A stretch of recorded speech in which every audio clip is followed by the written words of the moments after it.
We idolize our tech heroes in this era of technological obsession. The leaders of the technology sector are treated like rock stars, and their announcements of cutting-edge technology are heard by billions of people worldwide. The Serbian inventor Nikola Tesla, who held nearly 300 patents, was in charge of such groundbreaking technology as the alternating current, was one of the first tech icons. Nikola Tesla, a Serbian-American engineer and physicist, made numerous advances in the generation, transmission, and use of electric power. He invented the first alternating current motor and pioneered the development of AC generation and transmission technology. Despite his notoriety and respect, he never succeeded in turning his innumerable inventions into long-term financial success, unlike Thomas Edison, his main rival and former employer.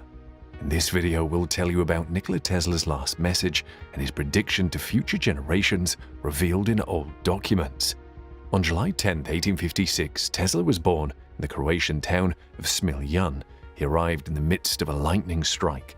The midwife reportedly predicted that the child would be a child of darkness halfway through birth, to which the mother allegedly responded, "No, he will be a child of light." She had no idea how prophetic those words would turn out to be. Throughout his lifetime, his popularity changed, but it peaked recently. He is now more than just a cult figure. His predictions of future technology have elevated Tesla to the status of a veritable oracle of our time, and his name graces one of our time's most newsworthy tech companies. Nikola Tesla had some mind-blowing predictions for the future, some of which even became true. He started having visions as a child, along with light flashes that made him unable to distinguish between the real world and his imagination. This remained constant. He could imagine inventions in such detail in his head as a result of the vision that he didn't even need to sketch them out. In a 1919 article, he described how the designs were refined in his head. He once commented that his device always performs as he had imagined it would, and that the experiments turn out precisely as he had intended. "There hasn't been a single exception in 20 years, expressed Tesla. Tesla attributes his interest in inventions to his mother. In her spare time, his mother created a variety of small home appliances. She possessed an eidetic memory which allowed her to recall an image from memory accurately, and she passed this ability to her son. Tesla's father was a priest and desired him to follow in his footsteps, but Tesla had a passion for engineering. His father promised to send him to engineering school if he survived cholera when he was a teen, and miraculously he did. He moved to Austria to attend the Technical College of Graz, where he reportedly worked from 3 in the morning until 11 at night every day. Professors feared he would pass away from exhaustion. Tesla possessed an extraordinary mind. He spoke 8 languages and had the ability to do calculus in his head. He started out as a good student but refused to finish school. Tesla left school early, traveled throughout Europe, and finally settled in Budapest, where he worked as an electrician for a telephone company. Tesla's prediction of data transmission without wires came true with the invention of the internet in the early 1990s. Various theories and designs centered on wireless data transmission resulted from Nikola Tesla's obsession with the subject. Tesla wanted to go further than Guglielmo Marconi, who was the first to send letters in Morse code across the Atlantic. He boldly asserted that one day wireless technology would allow the global transmission of music, video, documents, and telephone signals. While he never succeeded in doing this during his lifetime, his prediction was turned true in the early 1990s with the development of the internet. Tesla also predicted the future in an interview with Collier's magazine in 1926. Based on his concept of technology that could transmit images, music, and even video across the globe, he coined the term vest pocket technology. Tesla may have foreseen the development of the smartphone nearly a century before it was actually created. "We shall be able to witness and hear events, just as though we were present," he said in a reference to the technology. His 1926 interview with Collier's, titled "When Woman is Boss," mainly discussed his belief that women would use wireless technology to improve their education and employment prospects and ultimately overtake men as the dominant sex. While it may be challenging to draw a direct connection between technology and women's social and political liberation over the past century, it is undeniable that women are rising to leadership positions worldwide. Women today are rapidly using technology to spread awareness of international issues and movements like the #MeToo campaign and girls' right to education that pertain to the whole women's population globally. This struggle of the human female towards sex equality will end in a new sex order, with the female as superior, Tesla remarked. Tesla showed off a wireless, remote-controlled tele-automaton in 1898 at an electrical exhibition in Madison Square Garden, New York. Today, most people would refer to this device as a remote-controlled toy boat. He astounded onlookers with this new technology, harnessing the power of wireless communication, robotics, and logic gates. His 4-foot-long antennae-equipped boat maneuvered around a dot of water, while flashing lights made it primarily appear magical. Tesla, we can attest, thought of a variety of uses for remote-controlled machines, while military minds saw the potential application of this boat as a torpedo. Our homes are filled with numerous remote-controlled gadgets, and the military has extensively used long-range weapons like drones and missiles. Many people thought a tiny monkey was controlling it from the inside. He wasn't that far from the advancements in drone technology we've witnessed in recent years, believing there would one day be a place for remote-controlled machines. He boldly declared that the progress of the whole human race is regulated by the power available, alluding to his conviction that providing free electricity would benefit those struggling with deprivation and poverty. He started constructing Wardenclyffe, a wireless communication tower on the American East Coast in 1901 to send energy across the Atlantic. Unfortunately, it never got finished. His plan for power and early internet for the world came crashing down in 1902, quite literally. Tesla's investors at JP Morgan weren't happy about offering everything for free, so in an effort to recover the money from the scrap, the tower was blown up and the world was forced to wait an additional 90 years for a public World Wide Web. The Tower of Power was partially built in 1904 in Shoreham, Long Island, New York, thanks to Tesla's work on a power generator that could transmit energy wirelessly. It had a spherical top that was 68 feet in diameter and 187 feet high. Curiously, the United States destroyed the tower in 1917 on the rumor that German spies were using it. Nikola Tesla predicted electric cars and autopilot, which he expressed in an interview.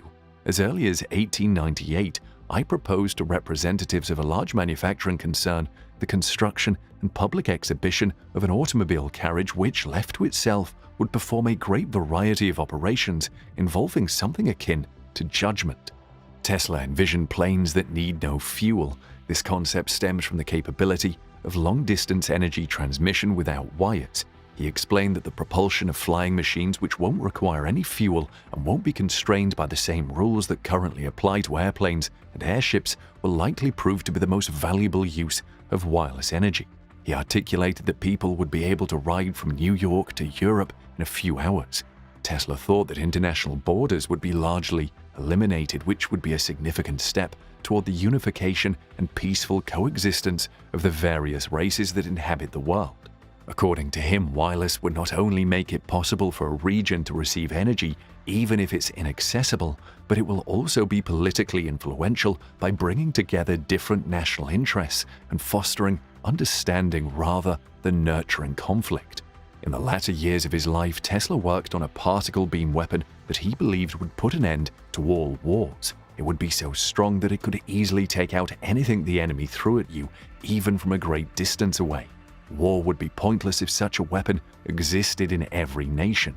The idea of mutually assured destruction was the cornerstone of the Cold War because the sides with nuclear weapons dared not attack one another, even though the ray was never built and the plans for it mysteriously vanished. In a 1933 interview, he elaborated on some concepts that seemed absurd. This particular invention would more closely resemble an MRI in a modern setting because it can perform some of the functions Tesla is referring to here. I expect to photograph thoughts.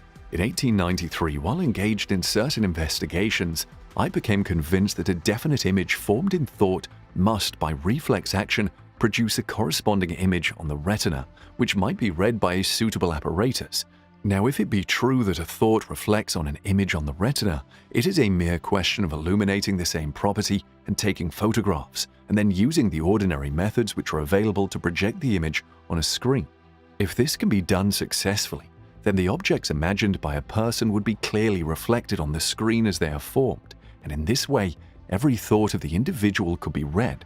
Our minds would then indeed be like open books. At one instance, Tesla gave the bizarre prediction of flying cars. He said he foresees the development of the flying machine exceeding that of the automobile and expects Mr. Ford to make significant contributions toward this progress. Tesla furthered that the problem of parking automobiles and furnishing separate roads for commercial and pleasure traffic will be solved. He said, "Belted parking towers will arise in our large cities, and the roads will be multiplied through sheer necessity or finally rendered unnecessary when civilization exchanges wheels for wings." He relocated to Paris in 1882 to work for Thomas Edison's electric company's French division. He began by installing indoor lighting, but after the managers became aware of his abilities, they hired him to do more challenging work, such as designing and constructing dynamos and motors. Soon he was traveling across Europe, troubleshooting issues at other Edison branches. Tesla's manager extended an employment offer to him at the Edison Machine Works in New York City 2 years later, in 1884. He agreed, but his money was stolen on the boat ride over, so he only had 4 cents in his pocket when he arrived in America. Tesla at first thought highly of Edison. Edison was also impressed by Tesla, later saying, "I have had many hard-working assistants, but you take the cake." This mutual admiration, however, didn't last. The two men disagreed on the best way to deliver and contain electricity. Edison preferred direct current, a system in which the flow of electric charge is unidirectional. Tesla was more fond of alternating current, in which the electric charge regularly reverses direction. Alternating current, AC, can transmit power further and provide more power. It explains why direct current, DC, powers more compact devices like flashlights, while AC powers our homes and other large appliances. However, since he held all the patents for direct current, Edison didn't care about AC because it might have reduced the sales of DC. Regardless of how the story ended, Tesla quit and left to start his own electric company the following year in 1885. Edison reportedly said to him, "You don't understand our American humor." However, his investors lacked enthusiasm and decided to acquire both the business and all of Tesla's patents. They were able to do this because Tesla had given the company the patents in exchange for stock that was now worthless, and Tesla had to take a job digging ditches for $2 per day after losing his company in order to survive. But things would turn around for him. Tesla created an alternating current-powered induction motor in 1887. The motor was the most effective method of converting electrical energy into mechanical power. Elon Musk's Tesla cars, which bear his name, are powered by a variation of it. George Westinghouse, a significant player in the electric industry, was drawn to Tesla's AC motor after he patented it and displayed it the following year at the American Institute of Electrical Engineers. Westinghouse realized that Tesla's AC motor might be just what he needed to finish his alternating current system and compete against Edison's DC system. As a result, Tesla paid Westinghouse $60,000 to license the AC motor patents in exchange for stock and royalties. Westinghouse employed him as a consultant for $2,000 per month, which is more than $50,000 per month in today's dollars. The battle of the current started. Edison made a concerted effort to malign Tesla and Westinghouse. He covertly funded the electric chair to demonstrate how dangerous alternating current was. In order to make its case, Edison's company also publicly tortured animals. They electrocuted Topsy, a circus elephant, in 1903 and made a movie called Electrocuting an Elephant about it. Despite Edison's schemes, Westinghouse and Tesla were experiencing success. They submitted a lower bid than Edison and his recently established business General Electric to light the world's Columbian Exposition in Chicago in 1893. The 400th anniversary of Christopher Columbus's discovery of America was commemorated at the first ever all-electric fair. The 27 million attendees could see that AC was the way of the future. They won over Edison's General Electric once more to construct Niagara Falls' first alternating current power plant, continuing their winning streak. The hydroelectric power plant was a huge success and contributed to Buffalo, New York being illuminated. The facility's construction also marked Tesla's entry into the field of renewable energy. Today, his statue can be seen standing at Niagara Falls. Direct current was being phased out due to Westinghouse and Tesla winning the war of currents. However, there were issues. The company owned by Westinghouse was out of money and eventually racked up a $10 million debt. In an effort to save the business, he went to Tesla in 1897 and asked if his royalties could be decreased. Tesla tore up his contract because he was so moved by compassion for his friend. When no one else would, Westinghouse believed in Tesla and he was appreciative of that fact. Tesla voluntarily turned down $12 million in royalties, which are now worth over $300 million. He probably would have become the world's richest man and the first to have a net worth of over $1 billion if he had held on to those royalties over time. Tesla received $216,000 from Westinghouse in exchange for the unrestricted use of his AC patents. This is roughly the same as $60 million today. With that money, Tesla established his financial independence and launched several new projects in New York, where he hosted visits from the rich and famous, including Mark Twain, a close friend and one of the greatest American authors of all time. This was his period of many inventions. The Tesla coil, a device that can generate significant amounts of high-voltage electricity, is among his best-known creations. He found that he could send and receive strong radio signals when the coils resonated at the same frequency. But when Tesla was about to transmit his first radio signal, tragedy struck. In 1895, a fire destroyed his laboratory. He lost years of research and tools. It took Tesla 2 years before the radio was the subject of a patent application. His life spiraled downward after the fire, which would mark a turning point. Guglielmo Marconi, an Italian businessman, was working on the radio in England at the same time that he was. He attempted to obtain US patent rights but was denied because his invention was too similar to Tesla's. However, everything changed in 1901 when Marconi used 17 of Tesla's patents to transmit the first transatlantic radio message, ushering in a new era. Then Edison decided to support Marconi financially. Tesla had no issue with Marconi's accomplishments, but the US Patent Office abruptly changed its mind in 1904 and gave Marconi a patent for the development of the radio. The solid financial support Marconi received may help to explain why this choice was made, even though no explanation has ever been provided. It was only because of Tesla's work that Marconi was able to win the Nobel Prize in Physics in 1911.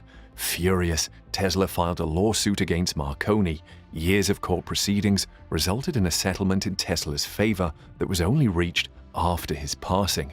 The rest of Tesla's career suffered due to that radio incident. For instance, Tesla was driven to make wireless communication a reality and constructed the enormous Wardenclyffe Tower wireless transmission tower in Long Island, New York.